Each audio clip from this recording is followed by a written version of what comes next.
It's time to take your business to the next level, the boss level. These are the premier business owner strategies and successes being utilized by the industry's top talent today. Rock your business like a boss, a VO boss. Now let's welcome your host, Ann Ganguzza. All right, everyone.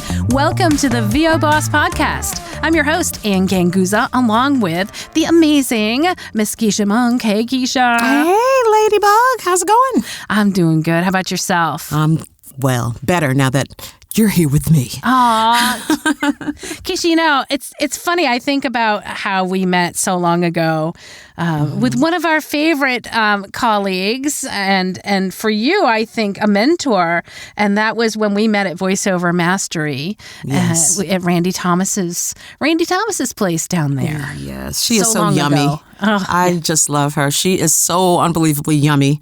Yeah. And I think back then you were training with her. Is that correct? Or you were just starting to train with her, or you were just investigating voiceover when we met? Let me tell you how that happened. Honestly, one day, Randy contacted me on LinkedIn.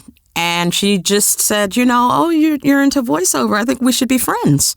That's really how it started. Was it radio? Was it because you were both in radio too, and she knew that you were getting into voiceover, and you were in the same area? You're gonna have to ask her that. I don't know why. I'm really thinking it was divine intervention. Yes. Hey, I believe that stuff. So. I really do. I mean, and we just became friends online, and then she started having the voice mastery events, and I absolutely wasn't going to let her have those without me being in the building. So that's where we, I went down to Florida to Fort Myers. She had her first event, and that's where I met her and you. Yeah, that's right. And I'll never forget that day. It was awesome. So awesome. And so now you've trained with her and you're doing quite a bit now. I mean, fast forward how many years later, but you're doing quite a bit of live announce. So I thought it would be good to talk about live announce because it's something it's kind of a little niche area of the industry and not too many people do it and not too many people do it really well like you do. And so I thought we should talk about how to get started in that area, that genre. That sounds like a plan. Randy, by the way, and I'll preface this by saying that Randy, she's an awesome coach, but she's such a loving person. She believed in me, and I really do believe that that's probably a big reason of why I have experienced so much success in voiceover, because in live announce particularly and promo. It's because she believed in me and told me that I could do it. And she really champions you too. I mean, I can see her. I see her interacting with some of your latest gigs that you've been posting, and she's been interacting. She's such a champion for you. I love to see that. I really do. She really is. So what's involved in getting into live announce? I mean, I can't imagine that it's easy. Number one, it takes a completely different skill than, I would say, reading just copy where we can go and edit ourselves 100 times over. I think live announce, there's no edit there. No, totally. It's totally high energy and it's full of pressure, but that's kind of what floats my boat, if you know what I'm saying. But, again, like we've said, in previous episodes, and like you've been saying for a long, long time, that it really, again, doesn't have a lot to do with my voice, but it has everything to do with educating yourself and understanding and researching what is live announce. And our friends at YouTube, they have this wonderful university. You can just go on there anytime, day or night, and you can just kind of plug in some things and get some, that's my research. I kind of watch, and I absorb and I observe. And to be honest with you, this is exactly how it happened, Ann. Okay, I'm ready. I told Randy, I was like, you know what, this live announce stuff is something awesome. Like when you do it, I feel everything that you're announcing, and it's, you have an incredible magic. And she was like, well, do you want to do it? I'm like, yeah. Do you think I can? She was like, do you think you can? I'm like, absolutely. This is what she said, Ann. She was like, watch some shows of which some award shows that you think that you would love to live announce for. Tape it. Watch the show, but fast forward to the credits. Find out who the producers are. Research them. Reach out to them. Tell them that you want to do it.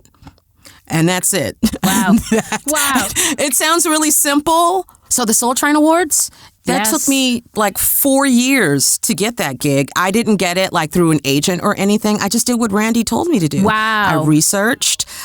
She coached me. I kind of self-taught by, watching other award shows.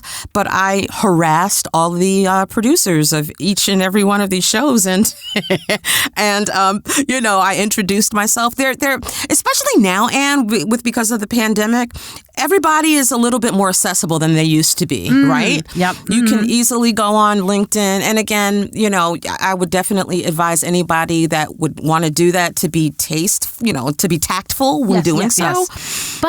But let me just go back. Now, this is not the first time you've done the Soul Train Awards. I think it's your second, third? This is your fourth. Oh, this is your fourth. Yeah. Wow. So then, all right. So you can't just say that the pandemic made it easier for you because you had to knock that door down 4 years ago, right? Initially to get the gig. But what I mean is that if any of the bosses listening are listening to me and are considering using that same method, what I'm saying is, being that we're in a pandemic, people are a lot more accessible. These producers are more accessible. You can find them on LinkedIn and IG and Facebook and Twitter, and there's nothing wrong with introducing yourself. And again, voiceover is also about relationships. Oh, absolutely. Absolutely. And I love the whole, because Randy was one of the first female live announcers to really host a couple of the Emmys, the Grammys. I mean, just amazing what she kind of pioneered in the industry. Yes, and I love the fact that we're hearing women, more women doing live announce shows quite a bit actually now, whereas before it used to be all male dominated. So I think that also, it's a great opportunity for, both, male and female in the industry. Absolutely. And that's so interesting that the way that you get the work is to kind of, pound the pavement sort of thing, knock on the doors. I think that actually is really a golden nugget from you. That's a pretty cool reveal. Because I would have thought that you would have had to have an agent introduction or something like that. Right. And generally speaking, that is how it happens.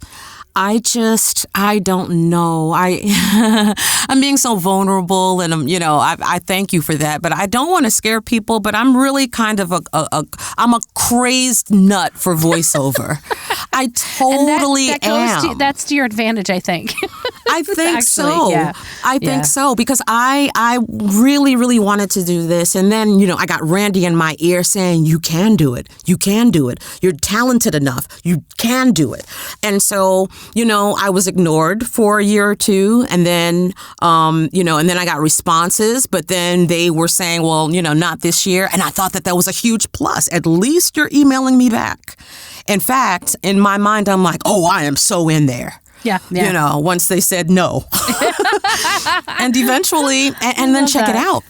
This particular production company, they produce a lot of the award shows in the African American sector. So they do the NAACP Awards and the BET Awards and, the Soul Train Awards. So if I'm halfway in the door and I'm already doing 4 years in Soul Train, you never know. I might be up next for the NAACP Award. There you go. Never know. That's right. You never know. Wow. And now tell me, so I think it's pretty interesting, live announce during a pandemic versus live announce, during no pandemic. I'm sure there's quite a bit of difference there. It is. It's funny that you say that, because I actually, I'm going to make a video like in another week or two to show people the difference. So last year, right, they flew me in. I had the 5-star hotel, the limousine.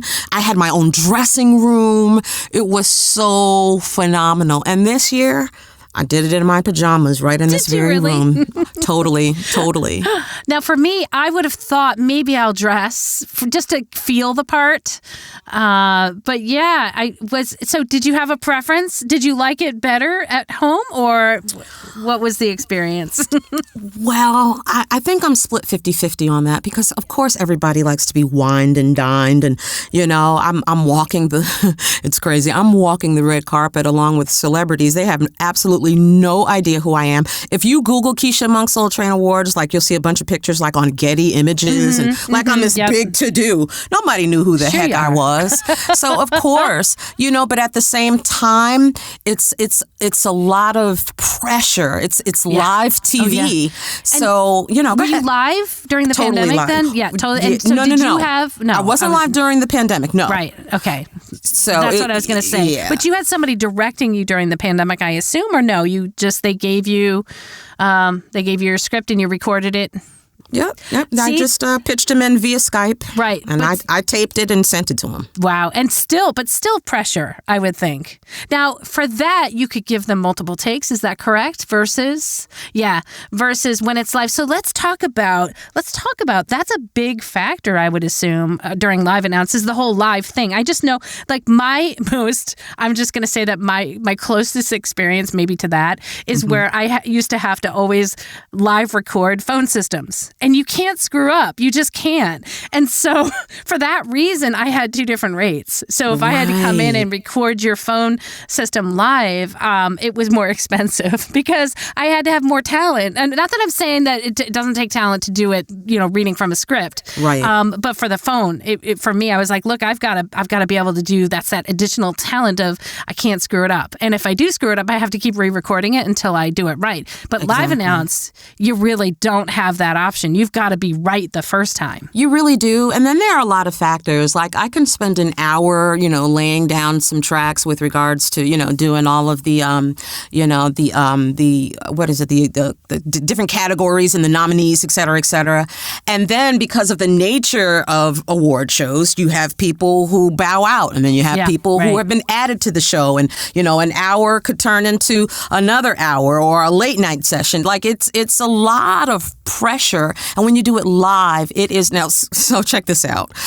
When I first got into the game, Ann, I knew how to do the announcing, but I wasn't really familiar with the environment of an award show. Mm-hmm. It is hectic, totally hectic. So when you put on your headphones and you think that you're about to just read, you hear 5 billion people in your ear at the same time. Okay, now. No, not now. 5, 4, 3. And then you have the other person in the room. It's a lot. So, it got a little used to. You're hearing everybody, probably directing everybody, and not just you. So you've got to be able to filter out when the direction is coming to you. And I guess I should say that more than my IVR, just so I can say I have another common experience, would be maybe when you were recording for the pandemic. I do a bunch of pre-recorded announcements. Mm-hmm. I tend to get hired locally for a few gigs here and there, like the food awards show, that sort of thing, and I can record them in my studio at my leisure. And my biggest thing is, how do I pronounce all these people's names or the restaurant names or whatever it is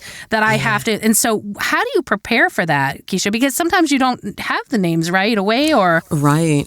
And, in normal circumstances, I would just say go to YouTube. But sometimes what will happen is you'll still get different pronunciations on YouTube.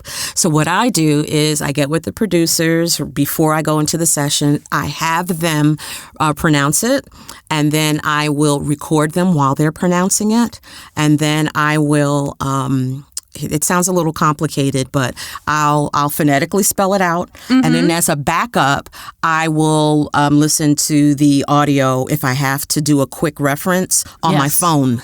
Yes. You know what I'm saying? And all right, so here's my reference. Okay, so I do that for medical narration.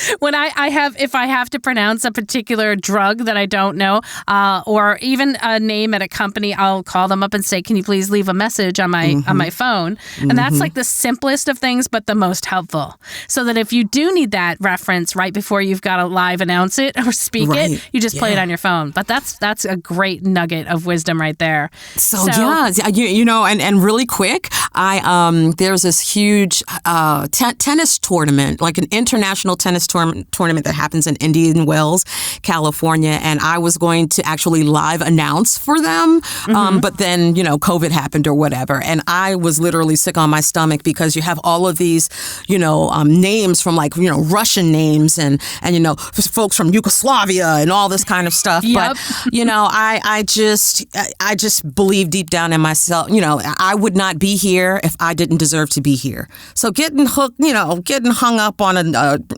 name pronounced, I'm not going to die. I don't want to mispronounce, but I try not to weird myself out because you can literally talk yourself out of reading things properly if you obsess over it, That makes a whole lot of sense. And so, I would say maybe, I don't know what you think, but is it not the mental pressure and stress of having to do it perfectly? Isn't that like the majority of the difficulty in doing live announce? It's all in your head. It's all in your head. How many times have we told ourselves, Anne, when regards to doing a conversational read and regular voiceover, get out of your head, get out of your own voice. A lot of this stuff is mental. So if you could, climb that hurdle or jump over that hurdle, the rest should be relatively easy. Do you have like a relaxation? Because I would say that not only do you have the fact that you've got to read it or the feeling that you must read it perfectly, but it's also like on the spot, right at the minute. And so you've got to be ready to perform at that exact moment when you're needed. How do you prepare? Like, I know mentally we're saying it's such a, do you do breathing exercises? Do you listen to the Calm app? Do you, I don't necessarily, but you know what I do? I do a lot of visualization.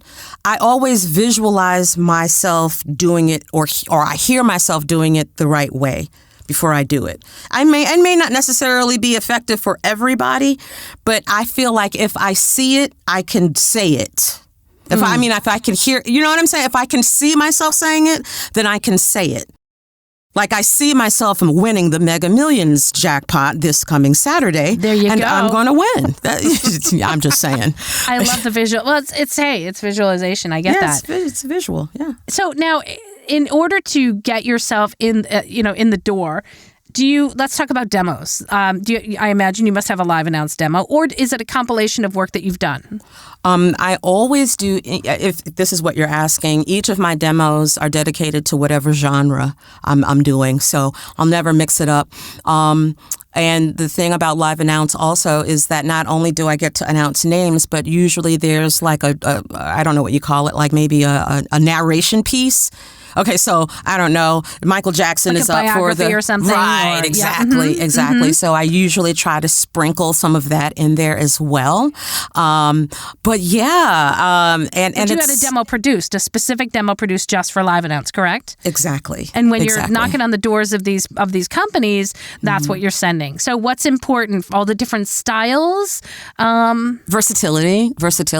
Well, the number one rule that I always try to tell everybody is your strongest stuff shall always go first. You can't assume that, this demo is only a minute long. You can't assume that whoever's listening to it has a minute. Maybe they only have 30 seconds. So with that 30 seconds, I got to wow them in that first 5 seconds. And then also I try to show versatility because, for instance, this year they were doing a tribute to an artist who had passed away. So, of course, my show open may be nice and energetic, coming up next, so forth and so on. But then when I got ready to announce the participants in the tribute, my delivery is a little bit different. So yeah, it's a show. It's a show, but my demo is a show to show the different range and versatility and stuff. And so how long, I'm going to say after a session, after you're doing a live, and I mean, those shows can be long. I mean, yeah, they can. You're not talking about like a 20-minute session in the booth. You're talking about hours. Several hours. Times, right? Several hours of being under that kind of pressure. And so is there something that you do in between times to prepare for the next? Like, are you getting the script? How far in advance are you getting the script? The script comes the day of always. There are always last-minute changes when it comes to these award shows. But I guess I'd have to, it's high pressure, but I have to be calm. Yeah. Them being hectic, and they always are. Like, I could never work in their genre because they're always yelling and cursing at each other. Well, and you've got 20 people yelling, different things, and they're all probably at the same time. They're used to that, right? Anybody behind the scenes that's producing a show, they're all on one frequency, right? They're all on one channel, right? I can't imagine. Well, maybe you have a different set of people on different channels, but I can't imagine in order to run the show like completely, you have to have everybody being able to talk to everybody else, and so you're hearing all that background stuff, and then you gotta when it comes to you, is it Kesha, or do they address you as live announce, or how do they get your attention? Announcer. Okay, announcer. Voice of God. Sometimes they say voice of God, but nice. it is. I'm getting excited just thinking about that. That is so much fun to me. It's not fun as it's happening, but you were just saying it's really crazy. But one thing calms me, that it may be a 3.5 hour show, but I'm not talking that whole 3.5 hours. Right. In fact, I'm really at a minimal. I'm really not talking a whole lot. When you're looking at the script,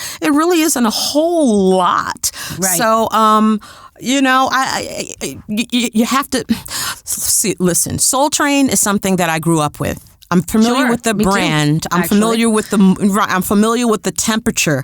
I'm familiar with the culture. So, doing my homework prior to all of those shows, which basically means paying attention to the the records and the artists, that always helps. So you're not waiting until the last minute to try to figure out how to pronounce someone's name. Sure. Well, I think there's an advantage because you were familiar with that. What if there's, I know there's conference, at least back when we could travel, there would be international conferences where I was helping to cast the voice of God for a medical conference that was happening in Italy. Mm-hmm. And so, they were looking for a specific sound. And I just was like, wow, this is something where you may not be familiar with the conference, but I love how you said you do your homework, right? Oh, absolutely. So if you're applying, obviously, or you're auditioning for the voice of God, then I would imagine the same roles apply, right? You're gonna find out as much as you possibly can about the event that you're going to be live announcing, and what sorts of, I guess, responsibilities might be your way. Will it just be announcing names? Will it be, narrating a specific biography? Lots of different things. And here's my strategy, right?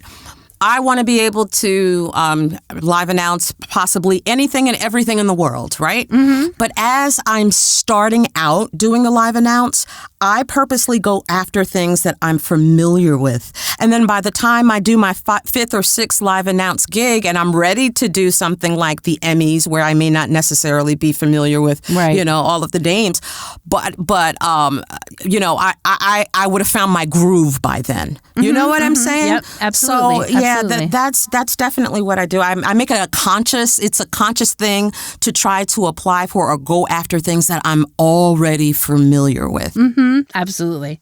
Wow. Good advice, Kesha. Yeah, Thank you so much. I'll tell you what, I can't wait to hear you in many, many, many more award shows. I think this is our year. This is our year, and I think so I'm too. telling you, I have a really good feeling. Yeah, so thank you. Going to give a great big shout out to our sponsor, IPDTL. You too can record like a boss and find out more at IPDTL.com. You guys have an amazing week, and we'll see you next week. Thanks. Bye. Bye. Join us next week for another edition of VO Boss with your host, Ann Ganguzza. And take your business to the next level. Sign up for our mailing list at voboss.com and receive exclusive content, industry revolutionizing tips and strategies, and new ways to rock your business like a boss. Redistribution with permission, coast-to-coast connectivity via IPDTL.